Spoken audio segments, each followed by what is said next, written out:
How's it going, Jack Tackers, and welcome back to another video for you guys. Today, I'm going to be counting down my top 10 favorite movies of 2023.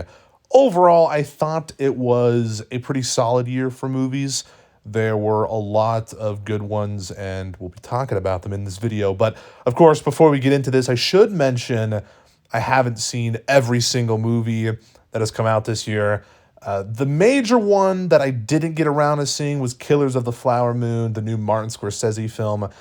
I am a little upset I didn't get to check that one out, but it's all good. That's the only movie that I feel like could have made a spot here on the list because, Martin Scorsese always makes good movies for the most part. So I feel like that's the only one that I didn't see that could have potentially been on the list. But other than that, I've seen a decent amount. So, with that being said, let's jump on into this. Starting off at number 10, I have Air.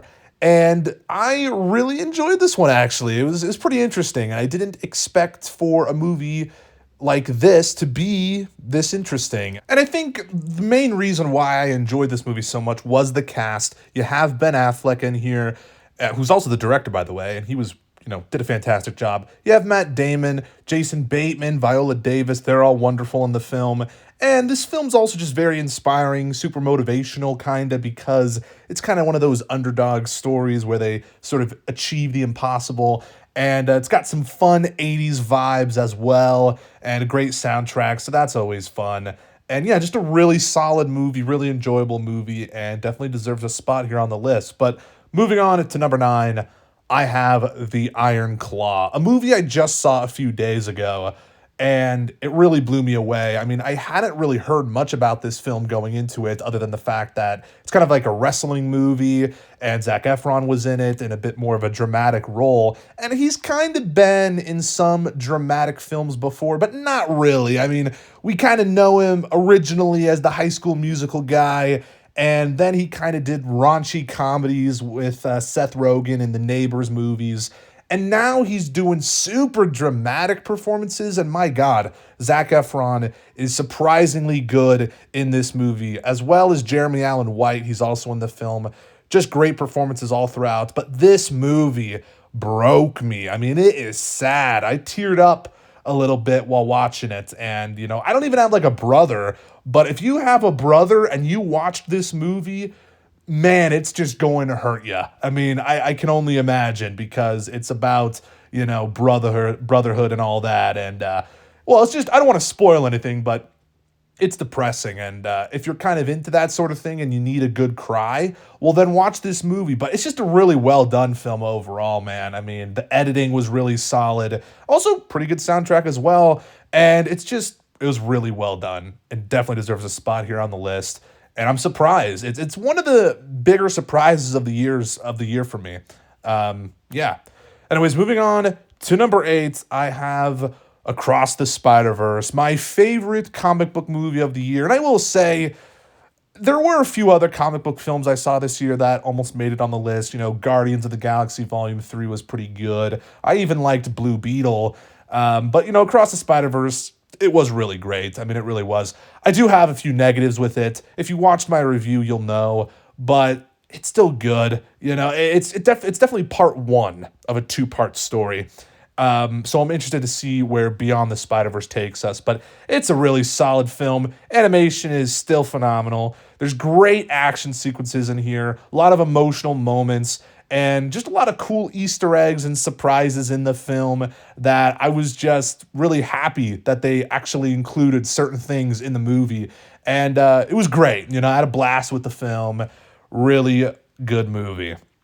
Anyway, moving on to number 7, I have Inside, an incredibly underrated movie, a movie I feel like no one has really saw this year. I mean, I feel like there's definitely a few people who have seen it, but I just feel like it deserves more attention. You know what I mean? I mean, Willem Dafoe is basically acting completely by himself in the film. It's a great survival movie, very interesting survival movie, and maybe I just like survival stories, but I found it to be pretty interesting. And it's not a perfect movie. Like, there's definitely holes in the plot and issues with it. and quite frankly, too long. It's not even that long of a movie, but it could have been maybe 10, 15 minutes shorter, but it was still really good and really entertaining and interesting. I really enjoyed this one, and I would definitely recommend it. It's kind of a divisive movie, I would say. Like, going on Letterboxd, I saw the rating isn't super high. It's like on the cusp of a 3.0 rating. Pretty divisive, man. So yeah, definitely recommend it. Watch it. It's interesting. And also they play a Radiohead song in the credits, so that's got to count for something. Anyways, moving on to number 6, I have Creed 3. Michael B. Jordan's directorial debut, and he did a terrific job, and also did a terrific job starring as well, as always. And you got Jonathan Majors in here. He's in a bit of hot water at the moment, but his character, Dame, was super interesting. Loved his dynamic with Adonis, and it was really emotional at moments.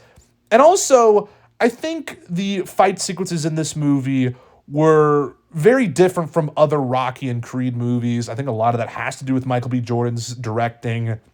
The fight scenes were executed in a very like dreamlike way at certain moments. I mean, especially at the end of the film, it just felt very dreamlike and interesting for the Rocky franchise. And I don't know, overall, it was just a very engaging and emotional story, and really had a blast with this one. Really interesting, good stuff. I would say it's probably the weakest in the Creed trilogy, but you know, it was still pretty solid, man. I really enjoyed this one. Anyways, moving on to number 5, I have, no, this is not a joke, the Super Mario Bros. Movie. I don't care, man. I loved this movie. It was so fun, and I'm just a huge fan of Mario, I guess. But yeah, I just thought it was fun. You know, Jack Black as Bowser was such a highlight of the film. Of course, you got the Peaches song, which was kind of something that got overplayed eventually. And I thought the rest of the cast was pretty solid. I know a lot of people were kind of concerned about Chris Pratt as Mario. He's fine. You got Anya Taylor-Joy in here as Princess Peach. Charlie Day as Luigi, I thought was solid. And the animation, I thought it was pretty good. And there's just a lot of kind of like Easter eggs and tiny references to the games and stuff, that like little musical cues that you'll hear when you're playing Mario Kart or stuff like that. I don't know. Some of that stuff just really made me geek out while watching the movie. And I thought it was fun enough. I mean, really, I'm excited for a sequel, quite frankly. And we're definitely getting one, of course. And it was a fun little movie. I enjoyed it. Sue me. Anyways, moving on to number 4, I have No Hard Feelings. Another incredibly underrated movie this year, and it was just hilarious. I mean, it really felt like one of those 2000s comedies, you know, from the early 2000s, placed in 2023. It was weird. You know, you got Jennifer Lawrence. She's amazing and very funny in the movie, and it's just a great concept. And honestly, the concept of the film, the story, is what drew me to the movie, and it was kind of relatable at moments, I'm not gonna lie. And it just has some heartfelt moments towards the end as well that I think just kind of tie the film together really nicely. I enjoyed this movie. It was a blast, and I feel like it still doesn't get enough attention. I know it's on Netflix now, so if you haven't seen No Hard Feelings, you gotta watch it. It's on Netflix. Please watch it. It's funny. And yeah, it's one of my favorites of the year. And I, again, wasn't expecting for it to be, you know, in my top 4 of the year, but it is.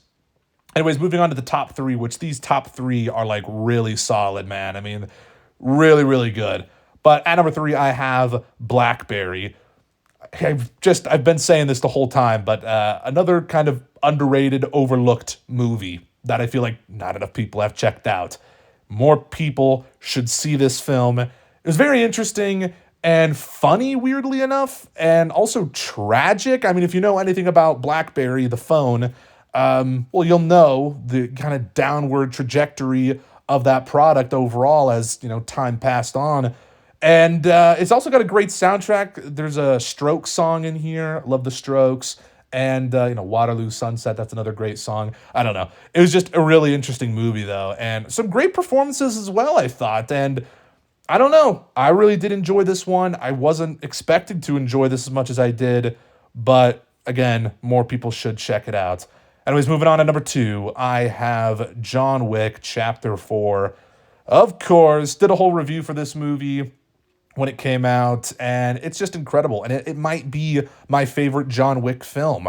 It is long, but I think it's paced pretty well. You know, it's just got incredible action sequences. I'm still to this day, thinking about the stair scene where he's fighting all those guys on the stairs and then he keeps falling down. It's just incredible, dude. And also the scene where he's in that one building and you have the overhead angle and the camera's following him from room to room as he's killing people. It's just crazy stuff, dude. Keanu Reeves is as badass as ever, beautiful and striking cinematography, very entertaining, and it's got a great ending as well. No spoilers, but I don't really want a John Wick 5, I don't think. I mean, the way this film ends, nice little bow, so to speak, on the John Wick franchise, or at least to John Wick's character. Of course, we did get like the Continental, which was the prequel series this year, which I really enjoyed. And also we're getting next year the Ballerina spinoff with Ana de Armas. So, the John Wick franchise is far from over, I guess you could say, but the John Wick character, I believe, should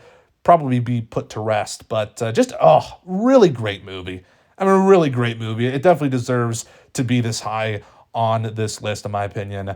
I can't talk about this movie enough. It's great. Anyways, at number one, though, a movie that's even better than the one we've just talked about is Oppenheimer. Of course, what else? What was it going to be? I mean, it had to be Oppenheimer.